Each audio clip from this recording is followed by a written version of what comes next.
el doctor José Miguel Santamaría, ¿no? Sí. Economista. Soy administrador de empresas del Colegio de Estudios Superiores de Administración, CESA. Ya. Que lo veo escribiendo en la revista Dinero y se me queda esa confusión. Escribe cada 15 días ahí. Sí, estamos empezando a escribir en la página web de la revista Dinero. Sí. Y estoy escribiendo también en Los Irreverentes. Semanalmente tengo una columna en Los Irreverentes. Qué bien, sí, en un blog. Muy bien. Usted,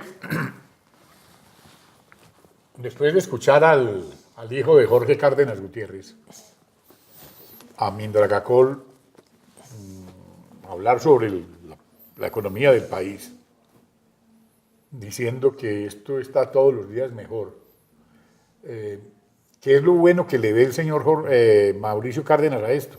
Es que lo que pasa es que lo que se hizo durante este gobierno ha sido terrible, porque el principal problema fue el sobreendeudamiento. ¿Qué fue lo que pasó? Pasa lo mismo que pasa en las familias.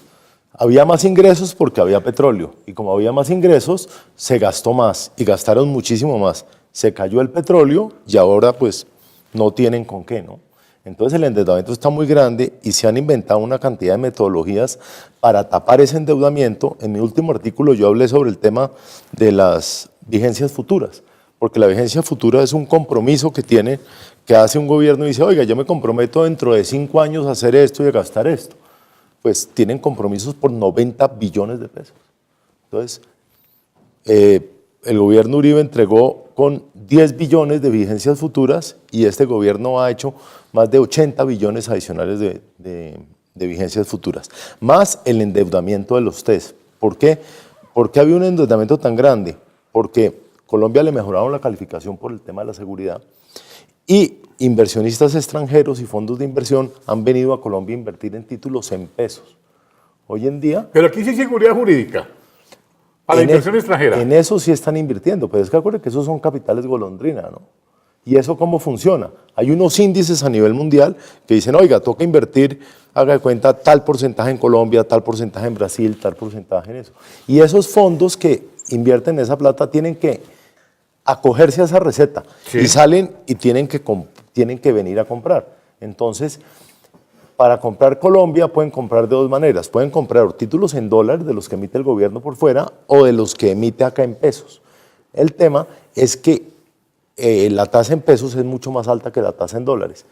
Y cuando se revalúa la moneda, que es lo que está pasando acá, acuérdense que teníamos dólar a 3.300, 3.200 sí. El año pasado y estamos a 2.900. Sí. Entonces la rentabilidad en pesos se potencializa y se vuelve mucho más alta. Entonces hoy en día ya hay más los datos de abril son de 65 billones de pesos de inversionistas extranjeros invertidos acá en pesos. Es el mayor tenedor de títulos de deuda del gobierno, esos inversionistas extranjeros, por encima de lo que tienen los fondos de pensiones. Y eso es plata pues, que le han dado a este gobierno para que se la gaste en mermelada, ¿no? Porque se la ha gastado por todas partes. Sí, comprando congresistas. Y es que el problema, por ejemplo, fíjese en el caso de Cárdenas, del ministro Cárdenas, que adicionalmente pues, es el que le ha dado rienda suelta a todos los senadores conservadores. Y les ha dado su mermelada y tiene acabado el partido, ¿no? Porque el partido conservador, ¿qué queda del partido? Cuando el partido está totalmente dividido. Por primera vez en la historia, no dividido entre casas, sino dividido ideológicamente. Porque uno no puede entender que los congresistas conservadores hayan votado todo lo que le han votado a ese gobierno. Son cosas que van en contra de los principios conservadores, todo. Yo me pongo a observar todo lo que está pasando y veo a un partido que, primero que todo, vive de papá contrato y mamá nómina. Una dirección conservadora ubicada en el barrio La Soledad, que ya la llaman Las Acacias, porque ya no vive nadie en ella. Es que se les acabó la vocación de poder, no hay vocación de poder. Entonces, ¿vocación de qué hay? No, hay vocación de tener puestos y de mantenerse. Muchos, los congresistas hoy en día del Partido Conservador tienen su microempresa electoral cada uno y lo que les interesa es salir elegidos ellos otra vez, pero no quieren ver al partido manejando el país. Uno añora a gente como, a hombres como Álvaro Gómez, como Misael Pastrana, como Mariano Ospina. Uno los añora, hoy por hoy. Totalmente, es que pasamos del laureanismo, del alvarismo, ¿Sí?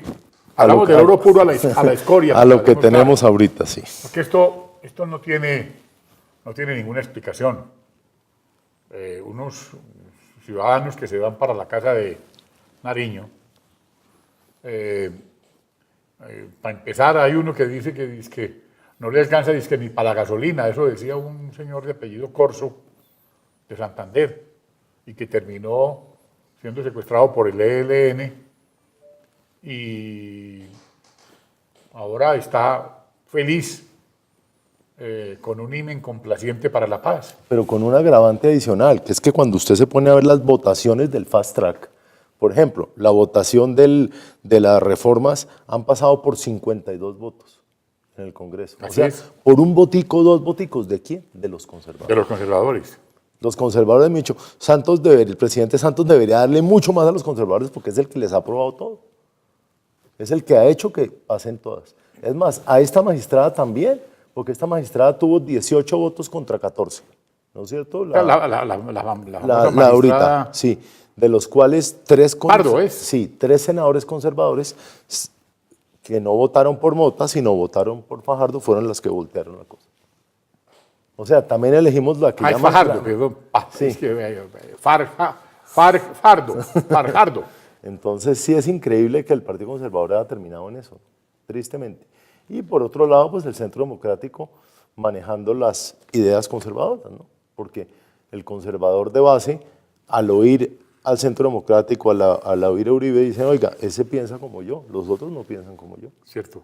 Entonces allá están. Pues el que está defendiendo el Partido Conservador es Álvaro Uribe Vélez. Y allá está. Y cuando uno mira las votaciones, por ejemplo, en el caso del no del plebiscito, cuando uno mira los municipios y los departamentos donde ganó el no, departamentos conservadores.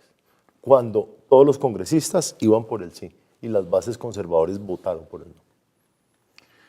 Lo que yo no he podido entender es que el 2 de octubre ganó el no, ganamos los del no. ¿Qué se fueron a negociar allá a la casa de Nariño? ¿Por qué tenían que ir a negociar eso? Se ganó ahí, y punto. Ahí se cometió un error. No, gravísimo. Se cometió un error porque sí, es que ya... Por querer salir en una cámara de televisión o quedar retratado en una revista. Es que no respetar la selección, no respetar la voluntad popular es terrible. Y eso fue Se la brincaron toda. Eso fue lo que pasó, sí. Y lo que pasó, y con anuencia de las Cortes, con anuencia de todos, ¿no? Una Corte Constitucional que legisla. Así es. Y que legisla para el Ejecutivo, y que es apéndice del Ejecutivo. Un Congreso que terminó siendo apéndice del Ejecutivo. Sí, no, la situación es gravísima porque los mismos inversionistas extranjeros, no estos de portafolio, porque estos de portafolio son especuladores, o sea, ellos entran y salen y ahí van, pero el inversionista, el que sí necesita seguridad jurídica para venir y poner una empresa, para venir y poner una fábrica, pues no lo va a hacer. Lo veo con un libro de los falsos testimonios. Sí, hombre, es que esto yo creo que ha sido... Este es el cáncer de la justicia hoy por hoy. Lo peor de la justicia, porque en esa nueva metodología donde la gente le pagan por decir mentiras ¿Cómo le parece? y mete a la gente a la cárcel, entonces es un tema gravísimo porque es que ¿en qué se puede creer ahora? Es un senador cualquiera, le mete un denuncio penal a un ciudadano de bien y le monta un falso testigo para que lo acabe de hundir. Y listo. ¿No? Pero es que así es como han ganado también las elecciones, porque el caso de Luis Alfredo Ramos, pues estuvo en la cárcel ¿cuánto tiempo? Con 3 falsos testigos. Así es. Entonces, y se descubren los falsos testigos. Y dicen estos son. Y esos mismos falsos testigos son llamados a declarar en contra de otras personas. ¿Quién entiende esto? Ese negocio de los falsos testimonios, ¿por qué no se acaba? Es que uno se pone a leer una obra muy interesante de Horacio Gómez Aristizábal. Porque yo aprendí una frase. Los abogados por lo viejos y los atletas por los jóvenes. Eso sí, pues, usted habla con un abogado de experiencia como Horacio Gómez Aristizábal y el hombre le narra y de qué manera, cómo es el cuento del falso testimonio. Pero es que cuando habíamos visto... Hizo una cosa linda él. ¿Cuándo habíamos visto un gobierno presionando de esa manera para elegir una magistrada? Nunca. Es que es absurdo.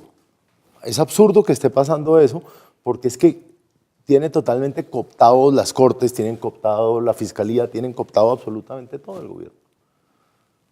Y sin el fervor popular, ¿no? Solo 14% de popularidad tiene el presidente. Oiga, ¿y cómo se sostiene un tipo con el 14%? Porque tiene al Congreso. Tiene al Congreso, Pero no sinvergüenzas. tiene a las cortes, tiene absolutamente Otros todo. sinvergüenzas. Sí, totalmente de acuerdo. Es que, por Dios, aquí hubo unas cortes memorables. Que se politizó la justicia, ¿no? Totalmente O se politizada. judicializó la política. Que son dos cosas que van de la mano. Y cuando uno se encuentra con ese hecho, ¿uno qué hace? A ver, un estudiante de Derecho, hoy por hoy, ¿de qué Constitución se pega? Usted le pregunta a su papá firmó la Constitución del 91. ¿Su papá qué hace ahora viendo ese mamortreto de 312 páginas?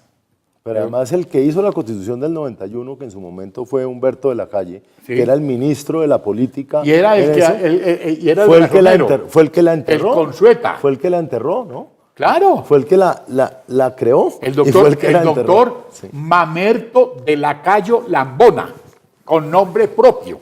Óigase bien, Mamerto de Lacayo Lambona, más conocido como alias Humberto de la Calle.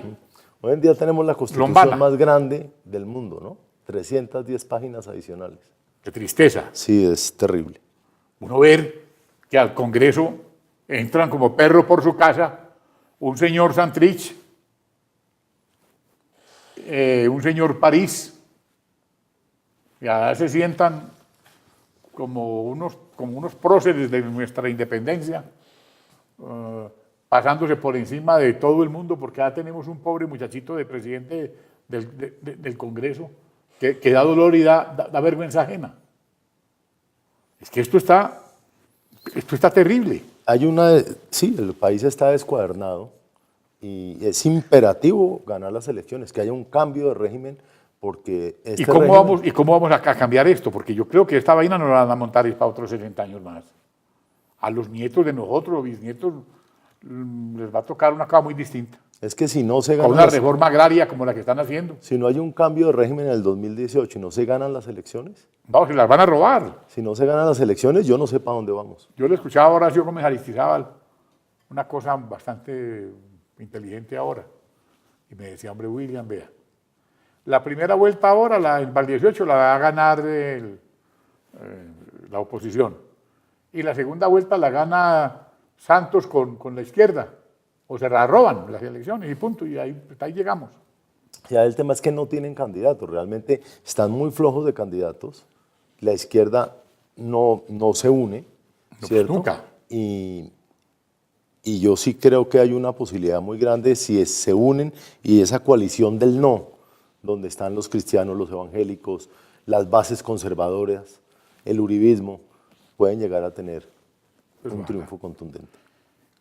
¿Cómo es, ya para terminar, cómo es lo de la Corporación Siglo XXI? Es un centro de pensamiento, lo que llaman un tanque. Un tanque de pensamiento. Tiene 14 años, Sí. hemos sacado más de 60 publicaciones y generalmente hacemos conversatorios periódicos sobre temas que tienen que ver con la centro-derecha, porque es un centro de pensamiento de centro-derecha. ¿Qué es lo que pasa? Fíjese que ahorita, hablando otra vez del tema del fast track y de todo eso, a las FARC les van a dar para su centro de pensamiento un presupuesto de 2.700 millones de pesos No me anuales, diga más. para que ellos No me manejen diga un más. centro de pensamiento.